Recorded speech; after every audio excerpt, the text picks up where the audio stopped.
Kenapa saya katakan potensi terbesar bisa jadi yang digadang-gadang Prabowo mendapatkan jatah untuk ke kancah 2024 dan jadi presiden. Itu bisa jadi. Karena apa?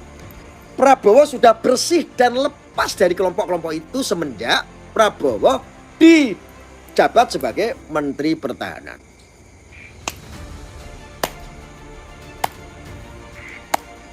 Hebatnya Jokowi, Masya Allah. Jokowi itu sangat luar biasa, sangat hebat sekali. Memilih rivalnya untuk dijadikan menteri strategis, menteri pertahanan, menteri yang ngurusin keamanan. Gila bener, beraninya Jokowi. Hebat luar biasa, karena tahu kekuasaan keamanan itu ada di Menhan, pertahanan ada di Menhan semua. Ketika kelompok-kelompok yang sudah dibubarkan mau balas dendam, Menhan mah tinggal pit, bunuh semua, tembak, dor, selesai. Hebat Jokowi. Jadi oposisi kayak apalane kayak ngono. Kuwi lho apalan-apalan itu tuh dapat ayat-ayat itu dari ustadz-ustadz sama kiai-kiai sama habib-habib yang radikal. Ya isinya itu oleh-olehmu ngaji sama habib-habib radikal, habib-habib oknum maksud saya. Ya itu. Dari kiai-kiai, dari ustadz-ustadz radikal oleh-olehmu itu ya itu. Bukan ayat-ayat, kamu dapat amalan, dapat ijazah. Kamu itu diijazahi cuma apa? Kamu diijazahi ya melaknat orang itu. Itu ijazah kamu tuh dari guru-guru kamu itu. Guru Google, melaknat orang, mencaci orang, itu ijazah kamu. Betul nggak? Mengkafirkan orang, sok-sok terdolimi, terus meliberalkan orang, mensekulerkan orang. Itulah ijazah-ijazah yang kau dapat dari oknum para habib. Habibnya sih nggak banyak, cuma habib itu aja. Oknum habib, oknum kiai, oknum ustadz.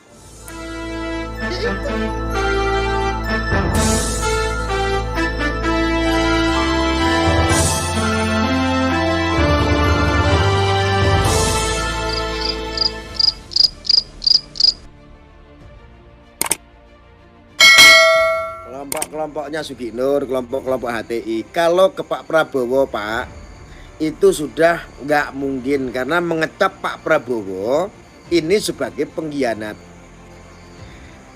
Karena apa? Di mata masyarakat Indonesia saat ini Pak Prabowo itu namanya bagus.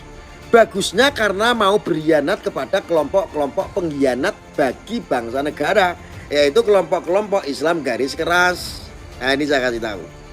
Pak Prabowo itu ada bagusnya lepas dari kelompok-kelompok Islam garis keras. Orang-orang HTI, orang-orang FPI itu ada bagusnya.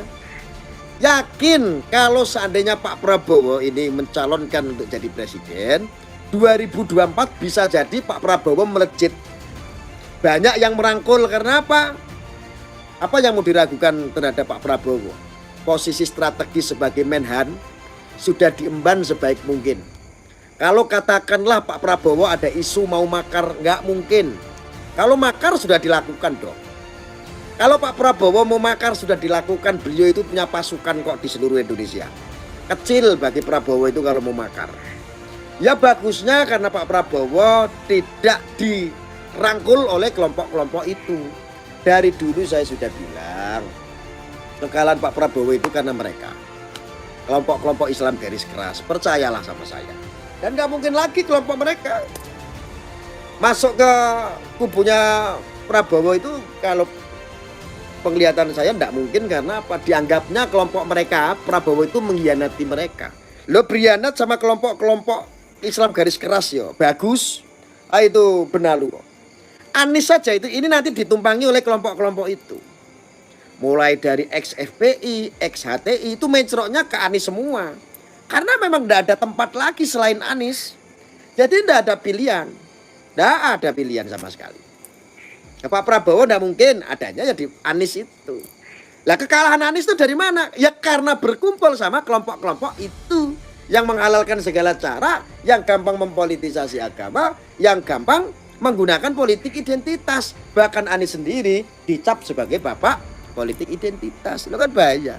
Nah itu Anies kalah. Dalam sejarah tidak akan pernah ada kelompok garis keras itu menang di Indonesia. Tidak bisa. Tidak bisa. Karepmu gak ngomong Gus. Loh saya itu kan hanya berpandangan kan boleh. Saya itu kan hanya berpandangan kan bebas, maksudnya dilarang. Saya itu loh ngaturake. Anies itu perkiraan saya kalah karena apa? Kekalahan Anies itu ya karena didukung oleh orang-orang seperti Si Rizwan, seperti kalian yang berpaham rasis, berpolitiknya rasis, beragamanya rasis, berbangsanya rasis. Kalah saya kasih tahu. Aku lo nggak nakut-nakutin. Aku ki nek ngomong ki boyo tahu salah ket biyen. Nek ngomong ki ben ngomongku kotor ketoke. Kalau ngomong itu bobrok cangkeme. Tapi kan semuanya itu kan nyata terjadi. Wes to manut Gus Arya penak-penak. Manut aku boyo tahu kalah, menang terus kangen aku. Ternyata Anies masih punya hutang juga kepada Sandiaga Uno 50 miliar ya wajar.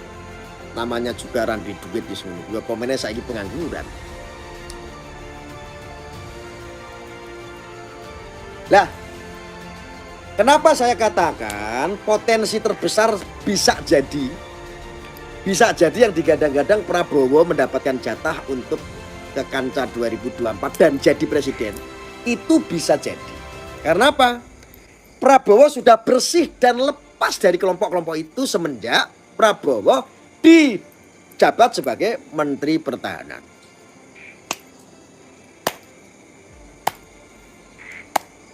Hebatnya Jokowi, Masya Allah.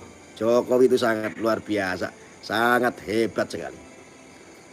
Memilih rivalnya untuk dijadikan menteri strategis, menteri pertahanan, menteri yang ngurusin keamanan. Gila bener, beraninya Jokowi. Hebat luar biasa, karena tahu kekuasaan keamanan itu ada di Menhan, pertahanan ada di Menhan semua. Ketika kelompok-kelompok yang sudah dibubarkan mau balas dendam, Menhan mah tinggal bunuh semua, tembak, dor, selesai. Hebat Jokowi itu. Dan ketika Prabowo telah menjabat sebagai Menteri Pertahanan dan terbukti selama ini damai, bagus, negara-negara asing juga segan terhadap Indonesia. Ini kebagusan Prabowo. Kadrun-kadrun pun pada Melayu ya kan, pada udah nggak mau berani lah deket sama Prabowo artinya. Nah disitulah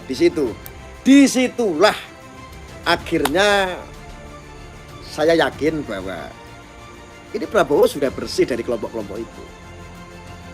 Sudah bersih lah. Dari kelompok-kelompok itu sudah tidak ada campur tangan lagi.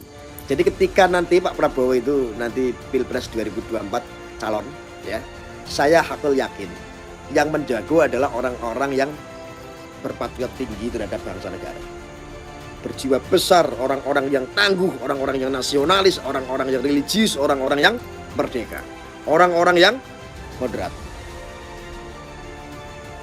Yakin. Pokoknya kalau seandainya figur ini bisa terjadi. Ini pandangan saya ya. Ini pandangan saya. Bisa jadi kalau ada deal-deal ini nanti yang naik adalah Pak Prabowo sebagai capres, Pak Ganjar itu sebagai cawapres. Jadi PDIP itu yang ngalah untuk RI 1. Tetapi PDIP untuk ke DPR naik level lagi menjadi MPR. Ketika Puan ini menjadi DPR, lah Puan ini nanti bisa jadi masuk ke MPR. Ini baru adil. Puan masuk ke MPR, Pak Prabowo dapat jatah, disandingkan dengan Pak Ganjar sebagai calon wakil presiden. Nah ini sudah ini sudah nggak ada yang bisa ganggu gugat nih kalau ada Pak Prabowo sama Pak Ganjar maju beleng wes to modiar wes telak wes rano sing iso nglawan.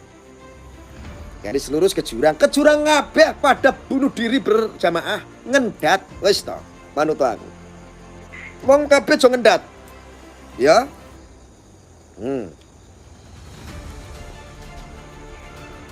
Ganjar sama Abu Janda cocok.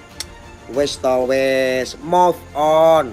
Lah wong kadrun ki angel sing diiling-iling pikirane Abu Janda, Ade Armando, liberal, kafir, apa meneh? Sekuler. Terus apa meneh? Rezim.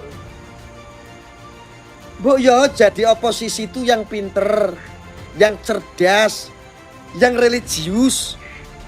Jadi oposisi kayak apalane kayak ngono. Kuwi lho apalan-apalan itu tuh dapat ayat-ayat itu dari ustadz-ustadz sama kiai-kiai sama habib-habib yang radikal. Ya isinya itu oleh-olehmu ngaji sama habib-habib radikal, habib-habib oknum maksud saya. Ya itu dari kiai-kiai, dari ustadz-ustadz radikal oleh-olehmu itu ya itu. Bukan ayat-ayat kamu dapat amalan, dapat ijazah. Kamu tuh diijazahi cuma apa? Kamu diijazahi ya melaknat orang itu ijazah kamu tuh dari guru-guru kamu itu, guru Google. Melaknat orang, mencaci orang itu ijazah kamu, betul nggak? Mengkafirkan orang, sok-sok terdolimi, terus meliberalkan orang, mensekulerkan orang, itulah ijazah-ijazah yang kau dapat dari oknum para habib. Habibnya sih nggak banyak, cuma habib itu aja. Oknum habib, oknum kiai, oknum ustadz. Ya itu. Ya, bener gak? Move on. Masa ya kamu kebencian terhadap Abu Janda katakanlah, sampai mendarah daging, nganti kue mati gilingan Abu Janda terus. Move on. Penuhilah jiwamu dengan cinta. Ojo kayak ceki. Ceki no yang ngono kuwi. Terus tolong jangan dukung Prabowo, Cendana bangkit lagi, ndak lah. Ndak, jangan terlalu berlebihan. Saya itu dari dulu kan sudah pernah bilang saudara-saudara, saya tidak melihat siapa calon pemimpinnya karena saya yakin, hakul yakin, siapapun yang menjadi calon pemimpin, merekalah putra-putra terbaik bangsa kita. Termasuk Anies itu juga bagus. Cuman ketika Anies didukung oleh kelompok-kelompok itu menjadi kotor. Jangan sampai jadi presiden, itu aja. Ya, itu aja udah. Itu prinsip Pak. Jangan terlalu ketakutan Pak. Jangan pikiran kita itu mau terlalu fanatik, menghalalkan segala cara. Pemikiran kita dikembangkan sendiri dengan stigma-stigma negatif terhadap orang yang kita tidak dukung. Nah, kita lebih kepada lebih luas cara berpandangnya. Kalau dulu Bapak Prabowo harus kalah karena apa? Yang mendukung adalah kelompok-kelompok itu. Sangat berbahaya. Seorang pemimpin baik didukung oleh para perampok, maka pemimpin ini akan menjadi perampok. Paham? Nah, contoh kayak kemarin juga. Kalau seandainya Pak Prabowo menang, waduh, subur yang namanya radikal, intoleran. Udah. Abad ini abad pembersihan. Ingat-ingat. Kita harus berprinsip begini Pak. Semua calon pemimpin itu bagus. Tapi kita perlu melihat di sekelilingnya ada siapa. Kalau di sekelilingnya itu ada kelompok-kelompok yang bikin rusuh, ya jangan didukung. Karena itu sangat berbahaya.